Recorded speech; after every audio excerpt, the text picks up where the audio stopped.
Now it comes time to nominate my 3 fellow motovloggers for the 3x3 challenge. FXDLSBROOKLYN out of New York. Pew, pew, pew, pew. What's going on, YouTube? BK Low is back in the building. But this video is kind of just responding to the challenge that was issued to me from 2 of my favorite motovloggers, Connor FXDB and Theo freaking Door. And they nominated me to do this challenge thing. And when I saw it, I was like, oh, great, guys, thanks. You're just making more work for me now. I'm already, like, insanely backed up on videos. Now, give me another thing I gotta do. But I love those guys, so I want to pay my respect to them and do this video. So, yeah, here it goes. So it's kind of interesting in the area that we're at right now in Manhattan, because this is a lot of where I hung out as a kid when I was really into the punk and hardcore scene, as I still am. But the Lower East Side was a very, very important place to be for the New York punk scene, the New York hardcore scene. You know, there were places like CBGB's, all types of venues over here. You know, it's not here anymore. CBGB's closed down when I was still in high school. Luckily, I had gotten my fill and had gone to many shows there. But yeah, thing number 1 that maybe you didn't know about me is what my logo is all about. So a lot of people have asked before, and some people actually know what it's referring to. But obviously my logo is it's not my own. You know, it comes from something. My logo is a tribute to arguably one of the most important hardcore bands ever, the Bad Brains. And yeah, you can see it's very much related to their Capitol building lightning bolt art. Good morning, New York. But yeah, so as a kid, right, I was fortunate enough to have the good guidance from my older brother, who got me into the New York punk and hardcore scene at a very early age, like the age of 10. So New York hardcore and New York punk music have always been a big part of my life, even till this day. So when I started motovlogging and I was going to create a channel, I wanted to choose something that I thought like really represented my values and represented me as a rider. And I couldn't think of any other than the Bad Brains. So, the Bad Brains, if you're not familiar, they were around along with other kind of prominent and leading punk bands, such as like Black Flag, Minor Threat. You know, if you're into the punk and hardcore scene, you know these bands. But yeah, they were insane. Their energy on stage is kind of like unparalleled. The singer HR, like on any given night, the guy's doing backflips. You know, their performance was insane. And you know, more than that, the thing that kind of always got me as a kid and had a big impact on me is their values. And one of those values being what is called PMA. What PMA stands for is positive mental attitude, and it's a way I've tried to live my life ever since I listened to them as a kid till these days now.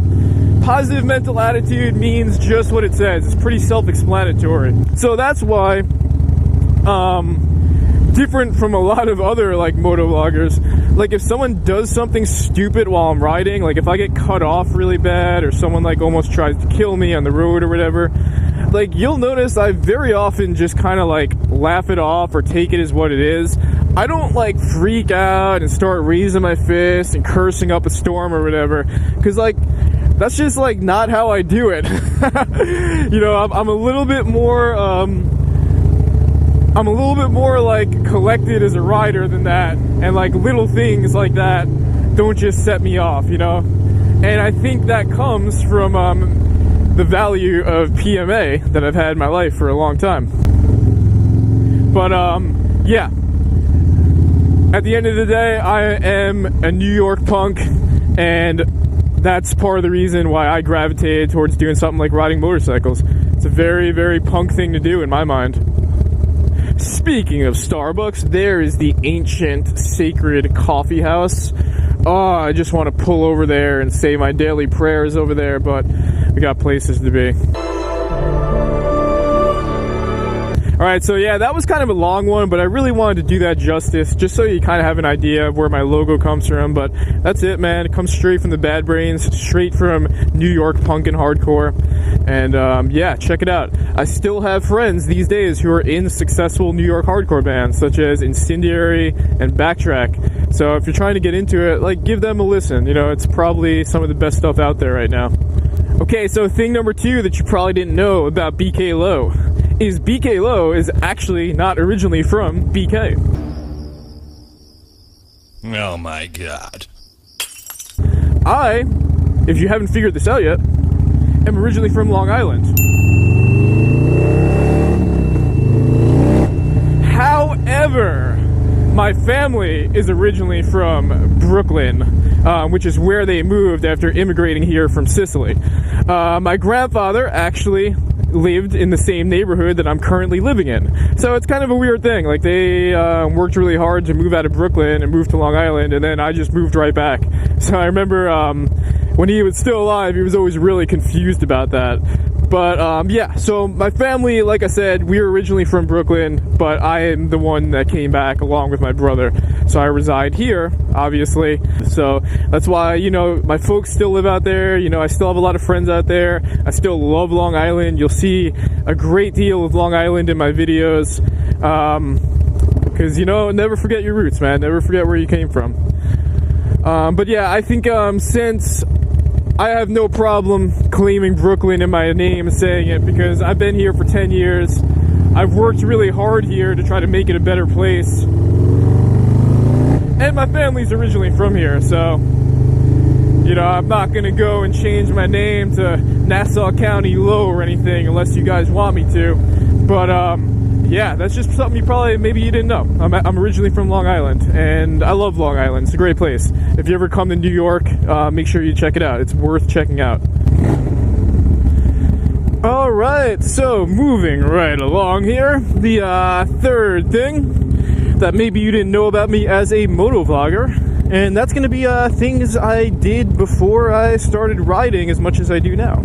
So, you know, riding as consistently as I do now, which is a lot of miles every year, I think I started riding this much probably in 2015, so I'm going on about 4 years of riding now.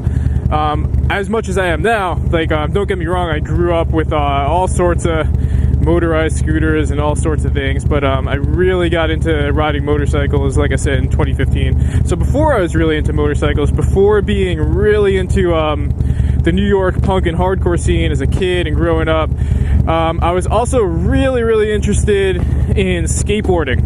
So skateboarding kind of went hand in hand with being a young punk, right? And if we weren't at punk and hardcore shows, we were probably skateboarding, regardless if it was winter or not. And it's funny because as you know, I started getting more and more into like the Dyna and FXR scene. It seems like a lot of people that ride these types of bikes also have a history of skateboarding, which I thought was pretty cool. So yeah, I was super into skateboarding from, again, probably the age of 10 all the way until, I mean, I still will take a board out and rip around every now and then. It's like, it's like riding. You don't really forget how to do it. You still land like double kick flips, stuff like that. You can probably still drop in on a half pipe.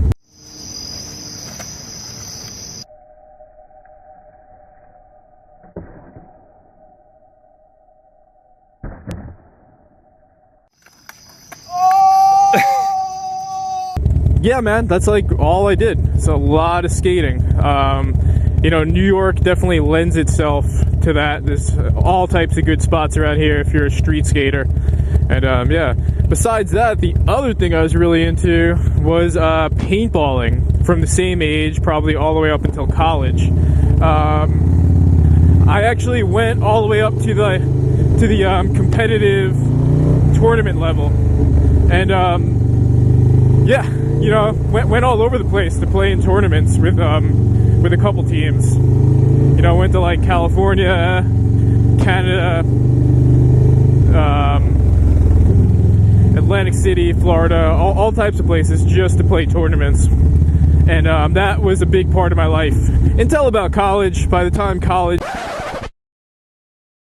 oh my God! Wait, hold on. Let me stop for a second. That is a Sportster over there, the third one down from that Honda. I wonder if that's my buddy Sean. That's got to be Sean's bike. Oh no, wait, I'm sorry. There's no flames on it. Alright, I'm sorry. So back to what we were talking about. So yeah, like I was super into paintball.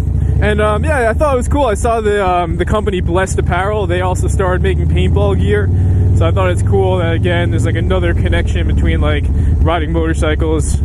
You know, it's like, hey, maybe you play paintball, maybe you skateboarded, but it seems to be the same amount of adrenaline that you get from each, and thrill and risk.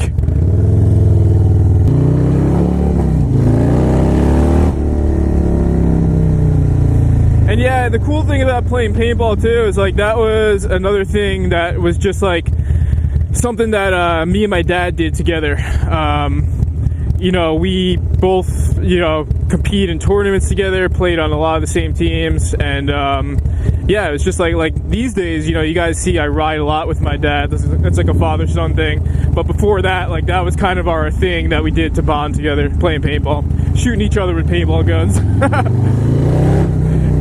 It's the makings of a successful father-son relationship, right? But yeah, as I reflect on all those things, I have to give a major shout out to both my parents. I've been blessed with two amazing parents that have been really, really supportive of all of those things. You know, when I was really into skateboarding, they put me into skateboarding camp in Woodward, Pennsylvania for 2 years, which is, you know, I had the summer of my life there. When I was really into paintball, you know, they like, you know, would drive me to practice whenever I'd have to go, give me rides all the time. You know, I was 12 years old, you know, I definitely couldn't afford it financially. They definitely helped me out. So, yeah, they're really supportive. And now I like really fast and loud motorcycles, and obviously they're really supportive of that too. So, shout out to Mom and Dad. Thanks for always supporting me with all these crazy, dangerous habits.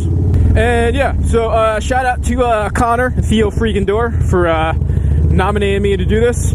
My channel's not really that big, so I don't even know if it's appropriate for me to do a video like this. I don't know if anyone really cares about this stuff. But, you know, if you liked it and you want me to do more videos like this or whatever, then go ahead and leave me that little ghost emoji, just to see who's even watched this video this far. I don't expect many ghost emojis on this one. I'd be very surprised. But yeah, leave me that if you're still watching this. And yeah, so who I'm gonna nominate for the same challenge to do the same thing, and I'm sure they've been nominated already by somebody, but I'm going to nominate Knuckles TV out in Texas. I'm going to nominate Doodle on a Motorcycle out in Georgia, right? And then going all the way to the land down under, I'm going to nominate Skid Pig in Australia to do one of these two. So let's see who comes through and accepts the challenge. But that's really it. Thank you for watching. Thank you for listening to all this. If you want one more exhaust burst, here you go. Now that's an exhaust. And yeah, I'm going to enjoy the rest of this cold, windy Sunday. And yeah, guys, I hope everyone's having a great day. And that's really it. BK Low is out.